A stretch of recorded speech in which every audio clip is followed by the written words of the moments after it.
Si tu investis sur un ETF du S&P 500 dans le PEA, ce sera forcément un ETF synthétique. Ça veut dire que ce n'est pas un ETF qui investit directement dans les boîtes.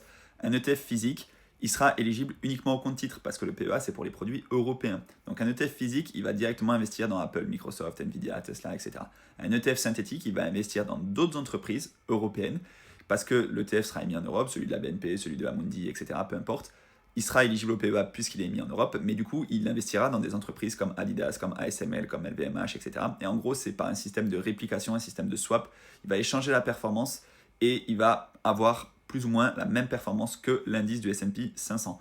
Maintenant, attention, il y a un autre risque, c'est le risque de change, parce que si tu investis sur un ETF de la BNP, par exemple, du S&P 500, tu seras coté en euros, alors que les entreprises du S&P 500 sont cotées en dollars. Donc, il faut aussi avoir conscience de ce risque euro-dollar. Il y en a certains qui préfèrent se hedger et qui préfèrent en fait directement investir sur des ETF du S&P 500 cotés en dollars. Mais du coup, ce sera forcément éligible au compte titre.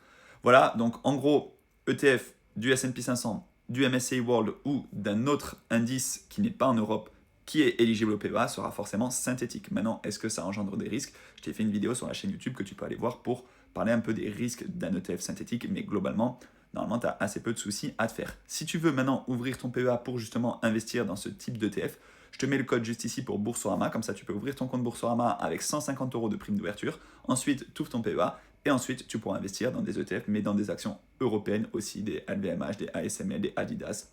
Tu peux investir dans toutes les sociétés françaises. Maintenant, si tu veux investir dans des sociétés américaines en individuel, faire du stock picking, là il faudra ouvrir ton compte titre.